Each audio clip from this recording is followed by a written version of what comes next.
오늘은 합스부르크 왕가의 마지막 황제죠. 카를 1세의 정말 극적이면서도 비극적인 삶을 한번 따라가 보겠습니다. 무려 650년입니다. 이 시간 동안 합스부르크 가문은 유럽에서 가장 강력한 지배 가문 중 하나로 군림했었죠. 그런데 말이죠. 1918년 11월 11일 전 세계가 제1차 세계대전의 끝을 축하하던 바로 그날, 이 650년 역사의 거대한 제국이 정말 믿을 수 없을 만큼 조용히 그냥 사라져버렸습니다. 실제로 그의 손자가 나중에 회상하기를 이 붕괴가 너무나 갑작스러워서 이게 가능한 일인가 싶을 정도였다고 합니다. 자, 그럼 도대체 어떻게 된 일인지 이 거대한 붕괴의 한가운데 서 있던 인물, 황제 카를 1세의 이야기 속으로 한번 들어가 보시죠. 카를이 물려받은 제국은요, 우리가 생각하는 그런 단일 국가가 아니었어요. 수많은 민족과 언어가 뒤섞여 있는 거대한 조각보처럼 아주 복잡하게 얽힌 영토였죠. 그런데 여기서 정말 흥미로운 사실이 하나 있습니다. 바로 카를 1세는 원래 황제가 될 운명이 전혀 아니었다는 거죠. 정말 기이할 정도로 비극적인 죽음이 연이어 일어나면서 그에게 길이 열린 건데요. 그 마지막은 우리 모두가 아는 제1차 세계대전을 촉발시킨 바로 그 사라예보 암살 사건이었습니다. 그래서 결국 불과 29살의 젊은 나이에 아직 황제로서 검증된 바 없는 독실한 가톨릭 신자였던 카를이 아내 치타와 함께 갑자기 이 오래된 제국의 새로운 얼굴이 된 겁니다. 그가 왕위에 오른 게 1916년이었어요. 그러니까 그가 그토록 필사적으로 끝내고 싶어 했던 아주 끔찍한 전쟁의 한복판에서 황제가 된 거죠. 당시 다른 지도자들과는 정말 달랐던 게 뭐냐면요. 카를은 최전선의 그 끔찍한 공포를 직접 겪어봤다는 거예요. 그 참상을 보고 눈물을 흘릴 정도로 정말 마음 아파했다고 합니다. 그래서 황제가 되자마자 사회개혁을 시작했고요. 무엇보다 국민들이 이렇게 힘든데 황실이라고 예외일 수 없다면서 황실부터 허리띠를 졸라맸습니다.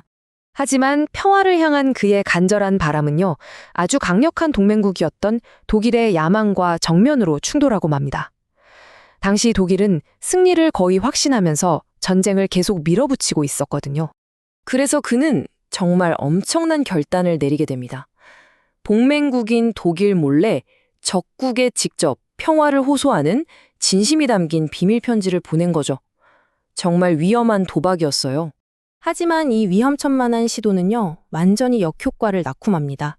이 편지가 세상에 알려지면서 그는 동맹국에게 배신자로 낙인 찍혔고 외교적으로는 그야말로 완전히 고립되어 버렸죠. 바로 이 시점부터 카를 개인의 상황, 그리고 그가 다스리던 제국의 상황은 걷잡을 수 없이 나빠지기 시작합니다. 전쟁에서 지자 제국은 내부에서부터 무너지기 시작했는데요. 카를은 제국을 마치 미국처럼 여러 국가의 연방으로 만들어서라도 지켜보려고 마지막까지 애썼지만 이미 너무 늦었죠.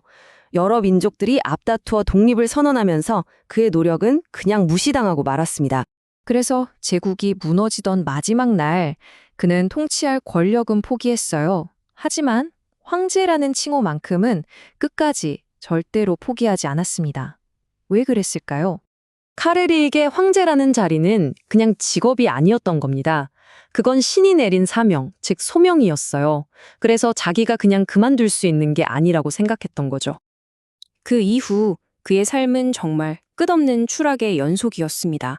한때 유럽 대륙의 절반을 다스리던 황제가 돈 한 푼 없이 이리저리 낯선 땅을 떠도는 신세가 되어버린 거죠. 결국 유배된 섬에서 그는 마지막 기도 중에 내 목숨을 백성을 위해 바치겠다고 했고 정말 얼마 지나지 않아 세상을 떠났습니다.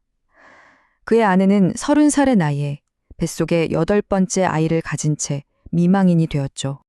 자, 그런데요. 이 이야기는 여기서 끝나지 않습니다.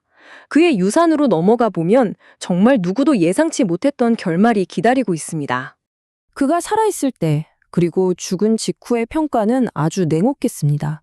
그냥 한 시대의 끝을 막지 못한 실패한 군주, 배신자, 시대에 뒤떨어진 인물, 딱 그 정도였죠. 하지만 수십 년이 흐른 뒤에 카톨릭 교회는 그를 전혀 다른 시각으로 보기 시작했습니다. 그의 그 깊고 흔들림 없던 신앙, 그리고 평화를 위해 끊임없이 노력했던 점을 높이 평가한 거죠. 그리고 마침내 그를 통해 일어난 기적이 공식적으로 인정되면서 교황 요한 바오로 2세에 의해 복자로 시복됩니다. 복자는 성인이 되기 바로 전 단계인데요. 이 사건으로 그의 인생 전체가 완전히 새롭게 평가받게 됩니다. 그래서 마지막으로 이런 질문을 던지게 됩니다. 카를 1세는 과연 실패한 황제였을까요? 아니면 정말 어쩔 수 없는 불가능한 시대에 갇혀서 자신의 신념을 지키려 했던 한 명의 선한 사람이었을까요? 여러분은 어떻게 생각하시나요?